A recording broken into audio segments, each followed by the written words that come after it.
Good morning guys, आप सभी को हमारे यूट्यूब चैनल एक एजुकेशन झारखंड में मोस्ट वेलकम है। आज हम लोग फिजिक्स का topic relation between small g and capital G, जिसको हम लोग एक्सेलरेशन ड्यू टू ग्रेविटी और एक यूनिवर्सल ग्रेविटेशनल कांस्टेंट के नाम से जानते हैं। ये दोनों के बीच में हम लोग रिलेशन को देखेंगे।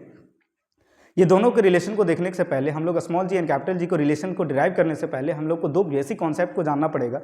एक न्यूटन्स का यूनिवर्सल लॉ ऑफ ग्रेविटेशन और दूसरा न्यूटन्स का सेकेंड लॉज ऑफ मोशन। तो सबसे पहले हम लोग वीडियोस को बिना देर किए हम लोग वीडियो को स्टार्ट करते हैं। सबसे पहले हम लोग न्यूटन्स का यूनिवर्सल लॉ ऑफ ग्रेविटेशन के बारे में पढ़ते हैं।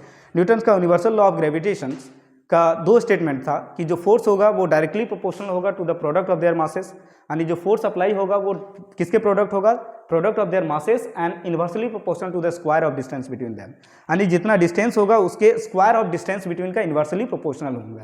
तो हम लोग न्यूटन्स का यूनिवर्सल लॉ ऑफ ग्रेविटेशन से जानते हैं फोर्स जो एफ का फॉर्मूला होगा F equal to G M E M by R square.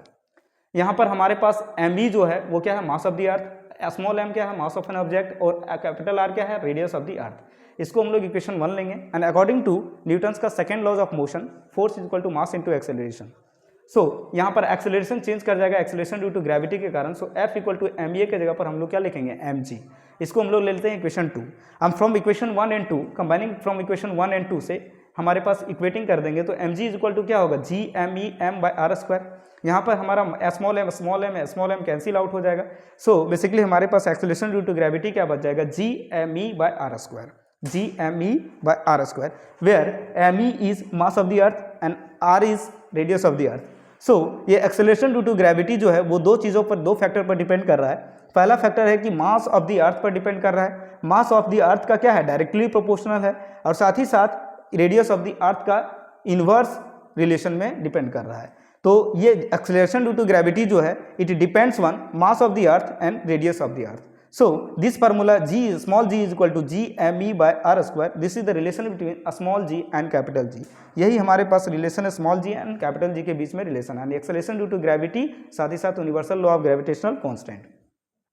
उसके बाद हम लोग नेक्स्ट टॉपिक इसमें देखते हैं इसी वीडियोस में कि how to find the value of small g. पता है कि हम लोगों को इस स्मॉल जी का वैल्यू जो है वो अर्थ सरफेस पर हमारे पास कितना है, 9.8 मीटर पर सेकेंड स्क्वायर। ये अर्थ सरफेस पर 9.8 मीटर पर सेकेंड स्क्वायर होता है, लेकिन जैसे ही हम लोग अर्थ सरफेस से ऊपर जाते हैं या अर्थ सरफेस के बिलो जाते हैं, नीचे जाते हैं, तो हमारा स्मॉल जी का वैल्यू क्या करता है, चेंज करता है। That means value changes with change in place, यानी वैल्यू चेंज करता है, प्लेस को चेंज करने के अकॉर्डिंग ये हमारा वैल्यू भी क्या करता है, चेंज करता है। किसका वैल्यू चेंज करता है, तो acceleration due to gravity small g का वैल्यू चेंज करते रहता है। उसके बाद देखते हैं कि इस स्मॉल जी का वैल्यू 9.8 मीटर पर सेकेंड स्क्वायर होता है, तो इसका वैल्यू कहाँ से आया है, 9.8 मीटर पर second square. So how to find the value of g, कैसे हम लोग स्मॉल जी का वैल्यू को फाइंड आउट कर सकते हैं। तो सबसे पहले हम लोग acceleration due to gravity small g का वैल्यू जो है हम लोगों का फार्मूला पता है।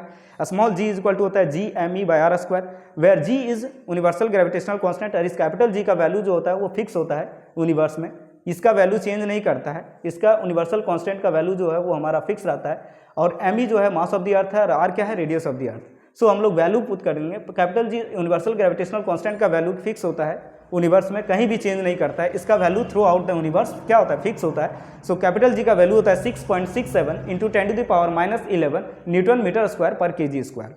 कैपिटल जी का वैल्यू कितना होता है, 6.67 इंटू 10⁻⁻11 न्यूटन मीटर स्क्वायर पर kg स्क्वायर। साथ ही साथ मास ऑफ द अर्थ का वैल्यू कितना होता है, 5.972 into 10⁻24 kg। Mass of the earth का वैल्यू कितना होता है, 5.972 इंटू 10⁻24 kg। साथ ही साथ रेडियस ऑफ द अर्थ कितना होता है, तो 6.4 into 10⁻6 meter. Radius of the earth कितना होता है, 6.4 into 10⁻6 meter. So above put करेंगे हम लोग कैपिटल जी का value and mass of the earth का value and radius of the earth का वैल्यू।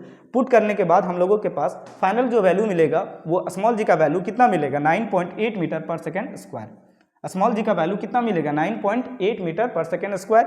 ये 9.8 मीटर पर सेकेंड स्क्वायर कहाँ होता है वैल्यू, तो at the earth surface. Earth surface पर जो एक्सेलरेशन ड्यू टू ग्रेविटी का वैल्यू होता है वो 9.8 मीटर पर सेकेंड स्क्वायर होता है। थोड़ा सा हम लोग स्मॉल जी और कैपिटल जी के बारे में डिफरेंसेस की बात कर लें तो कैपिटल जी को हम लोग स्मॉल जी को बोलते हैं एक्सेलरेशन ड्यू टू ग्रेविटी, और कैपिटल जी को बोलते हैं constant from universal law of gravitation, constant from universal law of gravitation. उसके बाद स्मॉल जी का वैल्यू जो है अर्थ सरफेस पर कितना होता है, तो 9.8 मीटर पर सेकेंड स्क्वायर होता है, और कैपिटल जी का value through out the universe में हर जगह सेम वैल्यू होता है और इस कैपिटल जी का वैल्यू होता है 6.67 इंटू 10⁻11 न्यूटन मीटर स्क्वायर पर केजी स्क्वायर। साथ ही साथ जो स्मॉल जी होता है वो हम आपको बता देते हैं कि कौन सा क्वांटिटी होता है। स्मॉल जी जो होता है वो हमारे पास कौन सा क्वांटिटी होता है, वेक्टर क्वांटिटी, और कैपिटल जी जो है वो कौन सा क्वांटिटी होता है, scalar quantity. Small g vector quantity, capital G scalar quantity. साथ ही साथ स्मॉल जी का वैल्यू चेंज करता है according to place, so value changes with change in place. Capital G का वैल्यू कांस्टेंट वैल्यू एवरीवेयर, कहता है कि इसका जो कैपिटल जी का वैल्यू है वो कांस्टेंट रहता है everywhere through out the universe. इसका वैल्यू फिक्स होता है 6.67 इंटू 10⁻11 न्यूटन मीटर पर स्क्वायर केजी स्क्वायर। साथ ही साथ कहता है कि स्मॉल जी का वैल्यू जो है वो किस पर डिपेंड करता है, तो मास ऑफ द अर्थ पर डिपेंड करता है और साथ ही साथ रेडियस ऑफ द अर्थ पर भी डिपेंड करता है। लेकिन कैपिटल जी का जो वैल्यू होता है, कैपिटल जी का वैल्यू जो होता है वो it does not depend on any quantity, वो कोई भी क्वांटिटी पर डिपेंड नहीं करता है। तो ये बेसिक सा इन्फॉर्मेशन था स्मॉल जी और कैपिटल जी के बारे में। साथ ही साथ हम आप लोगों को बता दिए कि small g acceleration due to gravity का वैल्यू अर्थ सरफेस से, चाहे हम अबव द अर्थ सरफेस जाएं या फिर बिलो द अर्थ सरफेस जाएं, एक्सेलरेशन ड्यू टू ग्रेविटी का वैल्यू हमेशा क्या करता है, चेंज करता रहता है।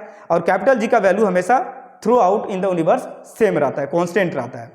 तो आप लोग कमेंट बॉक्स में जरूर कमेंट करिएगा कि एक्सेलरेशन ड्यू टू ग्रेविटी का वैल्यू, स्मॉल जी का वैल्यू जो है वो सबसे ज़्यादा मैक्सिमम कहाँ होता है और मिनिमम कहाँ होता है। एक्सेलरेशन ड्यू टू ग्रेविटी का वैल्यू सबसे ज़्यादा मैक्सिमम कहाँ होता है और मिनिमम कहाँ होता है। आप लोग कमेंट बॉक्स में कमेंट जरूर करिए। अगर आप लोगों को कोई वीडियो समझ में आया होगा, वीडियो अच्छा लगा होगा तो वीडियो को लाइक करें, शेयर करें, कमेंट करें और सब्सक्राइब करें। धन्यवाद।